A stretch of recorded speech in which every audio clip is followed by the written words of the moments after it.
Hey, it's Sam, and here's Matt. Pull up a chair, let's have a chat. Sobering thoughts, we're peeling it back. Two minds on the mend, truth we can't pretend. Laughs and lessons will blend.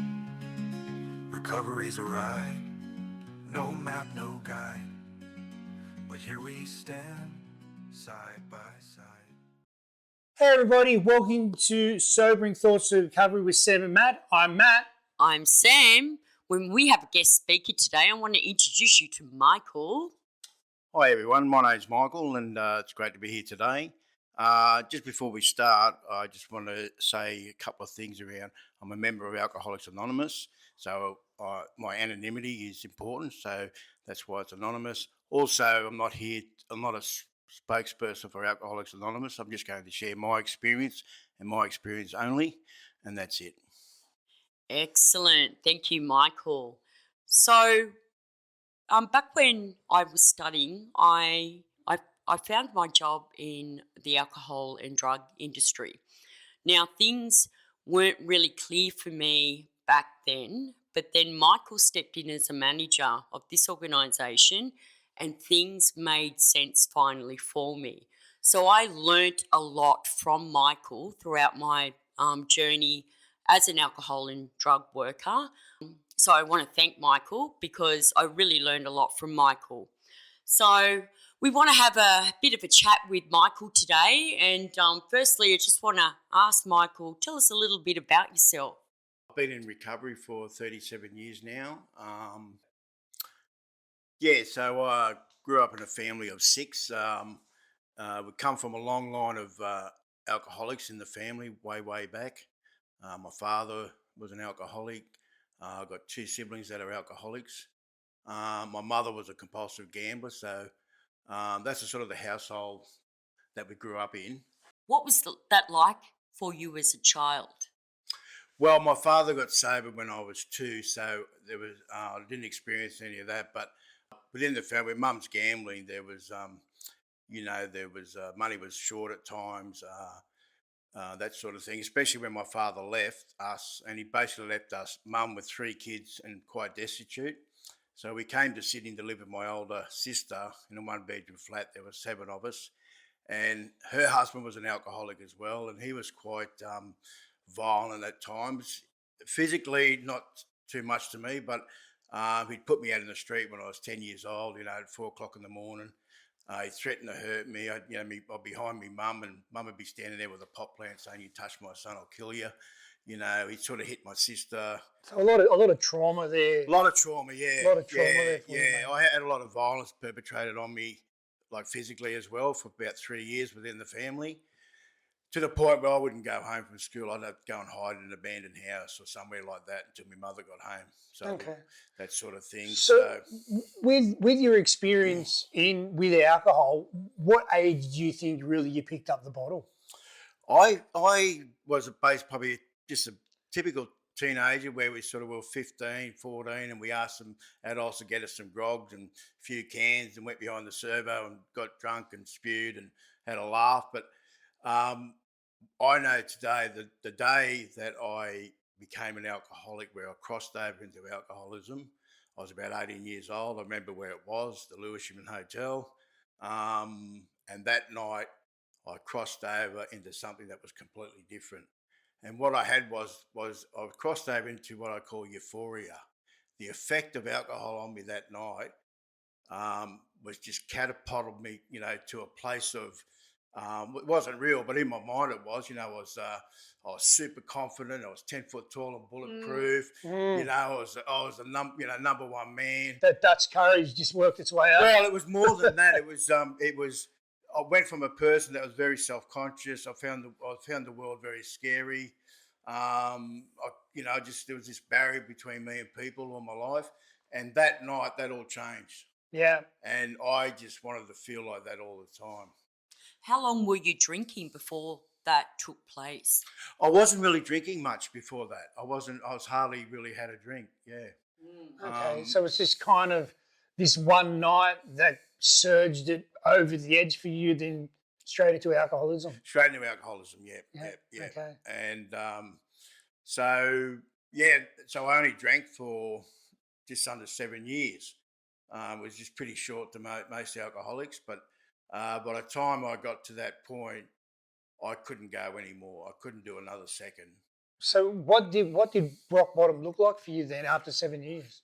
The rock bottom was the last the day before I stopped drinking. I was walking around Redfern. I had about $3 in my pocket. I was full of despair, anger, madness. Just it was like all my alcoholism that I'd gone through was in me that day. And I had $3 on me. I remember going to the tab to back a horse to see if I could get a steak to get on the drink, Mm. and it didn't come through. And Mm. I just was full of despair and heartache and just felt so bad.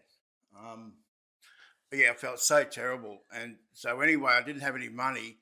And the next thing I remember, I've come out of a blackout. I'm at home and I'm smashing the flat up with my fists, windows, doors, everything. There was blood everywhere. I cut my hand really bad. My then wife was there. My little boy, Jeff, was there. He was about 3.5. The police, the ambulance came. Anyway, they took me up to hospital, got me all stitched up. Oh, sorry. In that, while I was smashing the flat out, I remember crying out something like, "God help me! What are you doing to me?" And it wasn't a religious cry for help. I'm not religious. It was just came out, and That's pretty powerful. it was. And I'll show you how powerful it was. So that was about 3 in the morning. So I got stitched up, came home, passed out, came to, walked around to the Grosvenor Hotel in Redfern, and I was sitting there drinking schooners. My then wife came up, my sister came up, and I had about half a schooner, and I looked at that and I looked at them and I said, "That's my problem." And I left half a schooner behind. Never done that in my life. Mm. And I said, "That's my problem." And I haven't had a drink for over 37 years from that moment. That's fantastic. And that's amazing because not many people that have drinking issues find that reason to stop so quickly. Well, for me, what I believe, and this is nothing new, people have been having these types of awakenings since, Jesus played fullback for Jerusalem. Yeah, I something. Yeah, I was restored to sanity in the second step in AA. Came to believe that a power greater than yourself could restore you to sanity, Mm. and that's what happened to me. I could now see the problem. If you asked me 5 minutes before what my problem was, I would have said, "Oh, the teachers hated me. I didn't fit in. A lot of whatever." But now I could see the truth that it was alcohol and that I shouldn't drink it. So I walked out of there, got a referral from the doctor to Langton Clinic, a rehab, and I went there. And they said they did an assessment. They said you're a chronic alcoholic, and your only real hope is to go to Alcoholics Anonymous and to stay in recovery and stay abstinent. Michael, just to interject, at that point in your life, thinking back now, 2020 hindsight, could you put a feeling or a name to that alcohol use then? It was obsessive and compulsive. It's just an obsession. It was an obsession, and my understanding of obsession is that it has me, and I don't really know it. I'm trying to manage things and that, but the whole time it's running the show. Yeah. Alcohol told me where I would go, who I would go with. I'm a good example of the power of it is I went to the pub and I just brought a schooner, and a barmaid came out and said, "Oh, we've just got word your son's very ill." Mm. Guess what I thought of first? Have the schooner. I've just brought a schooner. Yeah. Now, I say that without any guilt Yeah. or anything like that because that's the power of alcoholism in my life. Yeah. Yeah, Yeah. yeah. I mean, my journey myself was a little bit different. Mine was amphetamines, but I can understand exactly what you're saying, because if my mother had rung me and said, "Look, dinner's on the table, it's ready to go," I would go and I'd have a whack first. Yeah, Like then I'd get home and then it'd be I'm not hungry, or you'd barely eat it kind of thing. yeah. You know what I mean? It's Yeah. not. At the end of the day, we find out it doesn't matter if it's alcohol or other drugs. We don't show up for our families and friends. No, everything else is a very poor second. Yeah. It's not even, it's very poor. Look, I was on amphetamines the last 3 years of my drinking, Yeah.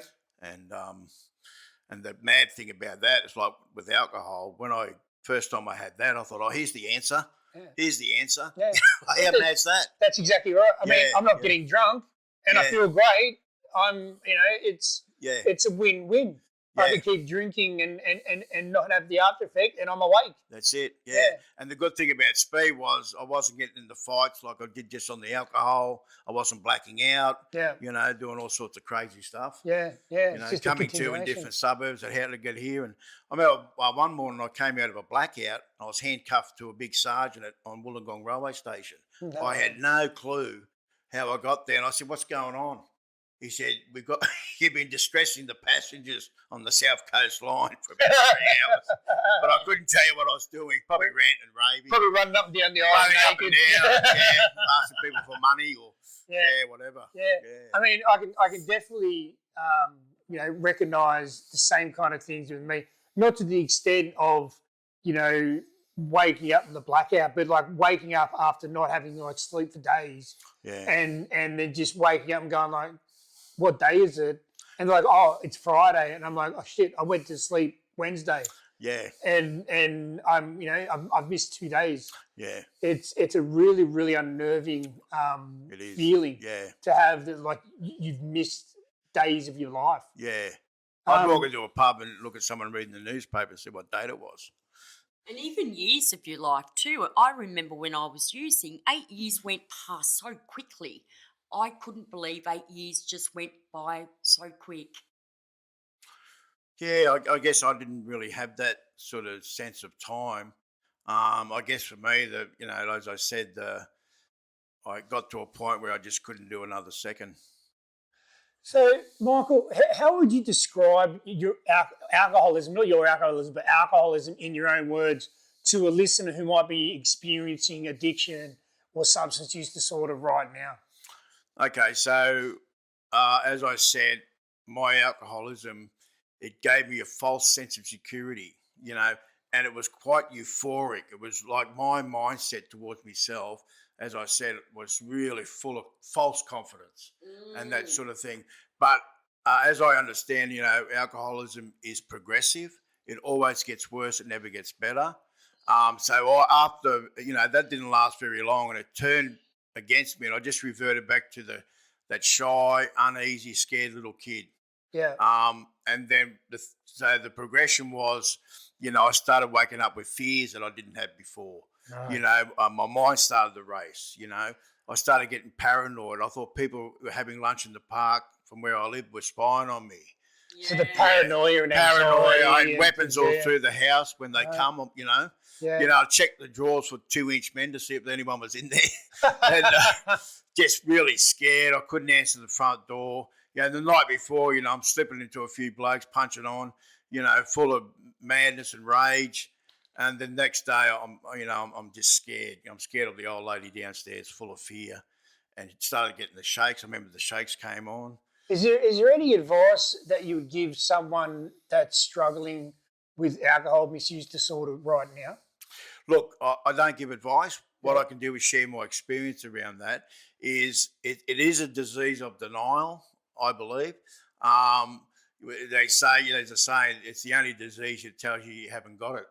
And see, I didn't know it was alcohol. If someone's struggling with alcohol, all I would suggest is they go and see their doctor, have a chat with their doctor. Hopefully, the doctor is aware of alcoholism and how it might work. Because often alcoholics will go to a doctor and they say, "Oh, do you drink?" And we won't tell the truth. We'll just say, "I'll have a couple like everyone else," But we tell lies. And I just say, go and seek help if you feel that you've got a problem with alcohol. Yeah. You don't have to go right to the bottom. You can actually get off the train, at Central. You don't have to go all the way through the, North Sydney. I felt like when I first started my journey in education, working in the AOD sector and learning that any 10 standard drinks a week, anything over than that could be considered alcohol misuse. Right? And I thought about like my family and like my friends, and I'm like, like even myself, like I would go out on a Saturday night and 10 standard drinks would be nothing. You know, Yeah. it's incredible. And I've even said this to my parents because I know they drink like every day. And I've said, 10 standard drinks is the maximum you could have before it actually, states that in the statistics that it's a problem. And they're like, oh, really? Like not many people know that. That's one of the reasons why alcoholism just is one of those creeper kind of things. Like you don't know until all of a sudden you have that realization. I'm an alcoholic. Yeah, well, look, and the terms like misuse or problematic drinking, with when I talk about my drinking, I'm talking about alcoholism, which it's the extreme version of problematic drinking. As we talked about, it's a priority. There's heavy drinkers; they're very heavy. See, I drank with blokes that drank more than me, Yeah. but they weren't alcoholic. They were very heavy drinkers. They didn't progress to the fears. They didn't sort of go out get a loaf of bread. So I'll be back in an hour and come back 3 days later, like I would do. Yeah. And if the doctor went to a doctor that had a swollen liver or some health problems, they could moderate. Yeah. But see, I can't do that. Yeah. Even in my life, I just can't do it. Yeah. And that's why abstinence was really the only thing for me. Now, 30 odd years later, if you could picture what your alcoholism looked like, what did it look like? I'd describe it as just a big monster that told me what to do, where to go, who to do it with. And I was totally powerless over it. It ran the show. Yeah. In every aspect of my life. And do you still carry it with you? No, it's gone. Yeah, it's gone. Yeah. Yeah. See, I'm different. I with my addiction, it's always with me. Yeah. All right, but it's always behind me. All right. Yeah. I explain it like a caged lion. Yeah. Okay. All right. Yeah. It's a caged lion. It's vicious. It's huge. But it's always behind me. Yeah, look, well, as you say that, it is with me. Like there's a saying, it's outside doing push-ups, just waiting for me. Yeah. That type of thing. So it is there. I guess what I say, I don't have the compulsion to drink. I'm neutralised. I don't have any desire to drink, and I haven't for 37 years. Yeah. So that was just taken from me. And how do you progress with that? Do you do mindfulness, coping skills, strategies? How are you actually? Well, I go to Alcoholics Anonymous. Yeah. I still do 2 or 3 meetings a week. I do meditation. That's part of the program. I pray. I have a higher power. Yeah. I don't know what the higher power it is. All as I know that it's not me. And that's all I need to know. I don't really care what it is. As I said, I'm not a religious person. I don't put religion down. It's just not me. And and probably the main thing that I can do everything else, but if I'm not doing this, everything else doesn't work. I'm a great believer in talking my problems over with another alcoholic. Yeah, definitely. Yeah, so because my mind is still very tricky. Yeah. I can rationalise, justify all sorts of stuff. Yeah. But it mightn't be good for me. So I talk it over with someone. And that's the addiction mind, isn't it? We rationalise, we justify, we give excuses. Yeah, I don't know if it's the addiction mind because I think human beings do that. Yeah. All human beings do that to some degree. I've just got to be careful. I know that's all I know. Okay. What happened for you to start? You talked about for making that change when your sister and your partner were there and you left that schooner on the thing. We talked about stages of change in our last podcast. Yep. Sorry, not last, but in the one before. Yep. And we look at the pre-contemplation, contemplation, Yep. preparation, action, maintenance, and lapse and relapse. Yep. Do you think like when you left that schooner, that was the contemplation stage? That was an external factor that, hey, look, something's happened? It was past there was no contemplation. Yeah. It was bang. I can't do this. Just bang, straight on. Straight on. Love it. Yeah, straight away I had that sanity. Yeah. that I'm a person that shouldn't drink it. Whether I'm alcoholic or not, didn't matter. I'm a person that should never, ever drink alcohol ever again. That's pretty amazing for someone with alcoholism and addiction, because I know the organisation where I'm working these days is that is a struggle. They struggle to admit that they have an addiction, and and that's amazing, Michael. What I suppose my next question to you is, what would you like newcomers to know about the journey ahead with going into recovery? Well, what I'd say about that, if you're alcoholic, there's not a lot of great. The only really good choice is recovery. The alternative is, institutions, jail, real miserable life. That's the alternatives. So what I would say is that, the journey starting off can be very, very difficult because all of a sudden you're thrust into reality. When I was drinking, I didn't live in reality. Reality was in my head. So I was basically, I was very like a 13 or 14-year-old when I stopped drinking. So I had to sort of grow up 10 years later than other people would, that type of thing. And, but, any bad day sober far outweighs any good day drinking. I mean, there's a lot of dangers that come with drinking alcohol. Yeah. Right? It's not just your liver problems and other health problems. Oh, We've got Korsakoff syndrome, yep. right? Which is irreversible. That's right. I myself have met people with Korsakoffs. Yes, I've yeah. And it's not pretty to look at. No. At all. If our listeners are not aware of Korsakoff syndrome, it's very much tremor-like presentation in someone. It's thought processes. It's very much a deterioration of the person. Yeah. It's very sad to see. Yeah, brain damage. Yeah. Yeah, the brain damage of it. Did you feel that you suffered any injuries from your alcohol use? I had a swollen liver. Yeah. That was pretty crook. But outside of that, no, I was. I mean, on the drink, I got bashed in car accidents and things like that. And, headbutting walls, falling over and that sort of thing. But no, it was just a swollen liver. It wasn't too bad. As I said, I didn't drink. I only drank for just under 7 years. And the speed the last 3 years. And physically, I was in pretty good shape still when I stopped. Okay. Yeah. It's good to hear that, because it's just, even though it's 7 years, there's so many more people that it's not just 7 years. It's 20, it's 30 years. Yeah. That I myself, with previous employments that I've worked at, have been going that long, and the effect is incredible. Exactly. Not just on the body, but on the mind. That's right. Yeah. The frontal lobe goes. Yeah. And your ability to remember things or put things together goes. Yeah. So really, one of my last questions now is, how did being sober feel finally getting into recovery? It was a mixture. I used to say, like, when I got sober, I still had that racing mind. And I used to say I had a lot of tension.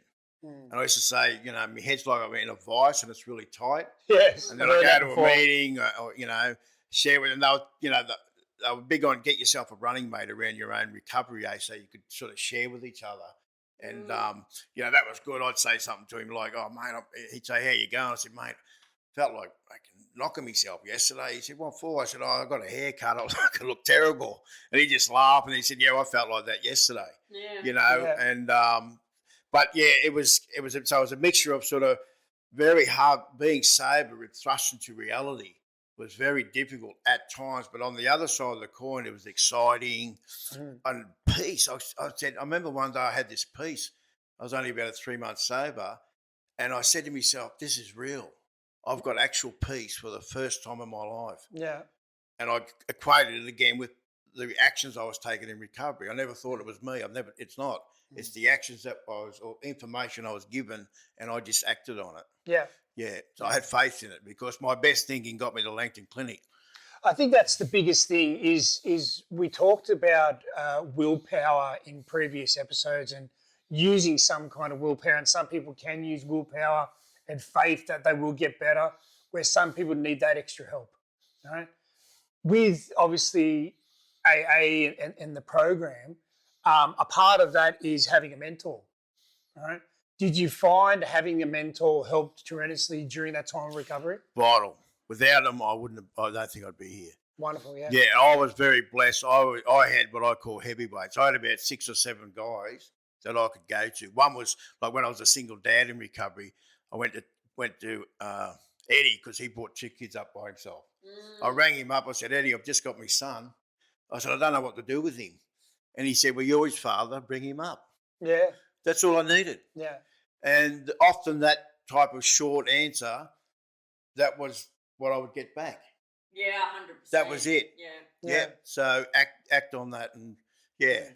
It's not complicated at all.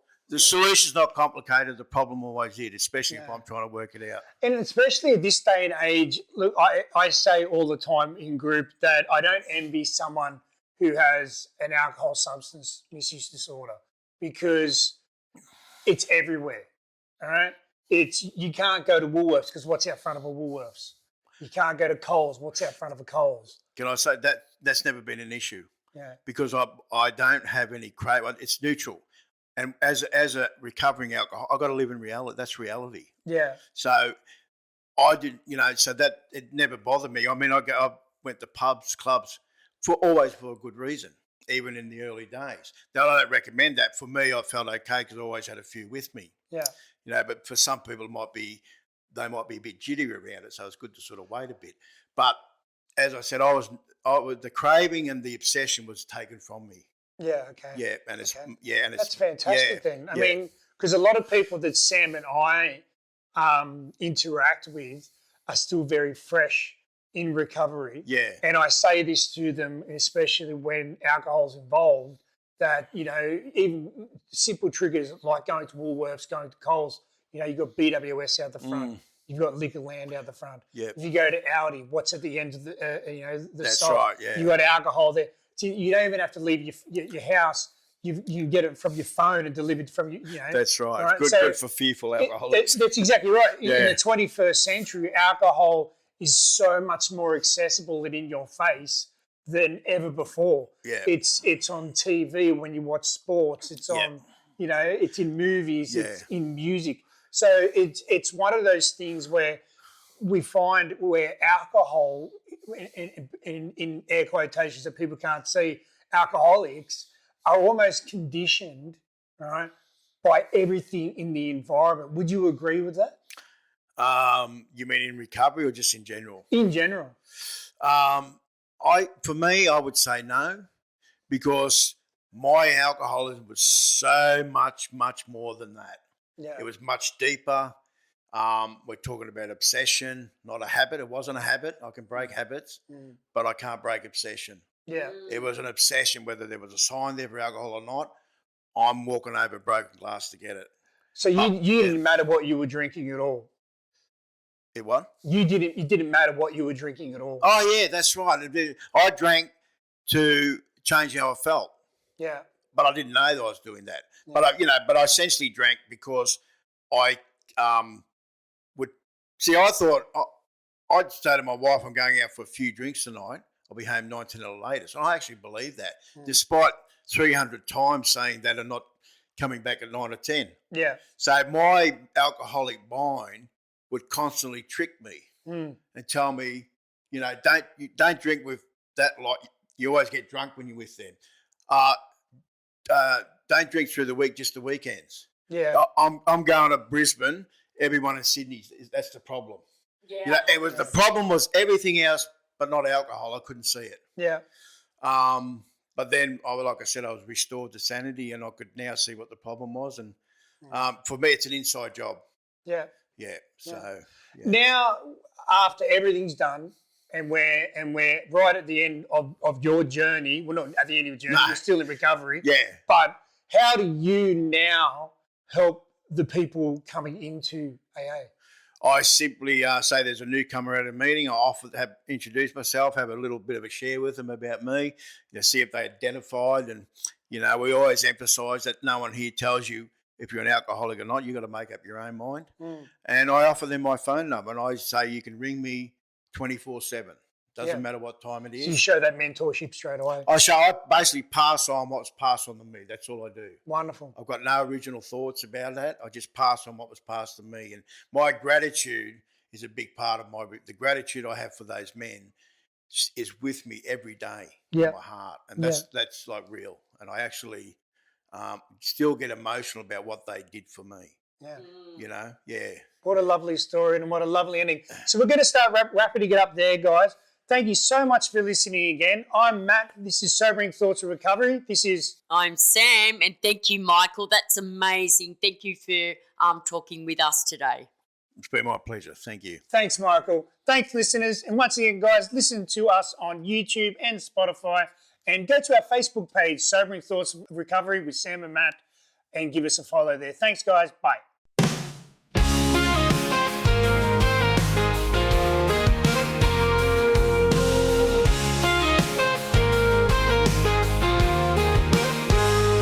Thank you for listening to Sobering Thoughts with Sam and Matt. Please leave a like or subscribe. It would help a lot. See you next time for more talk and laughter.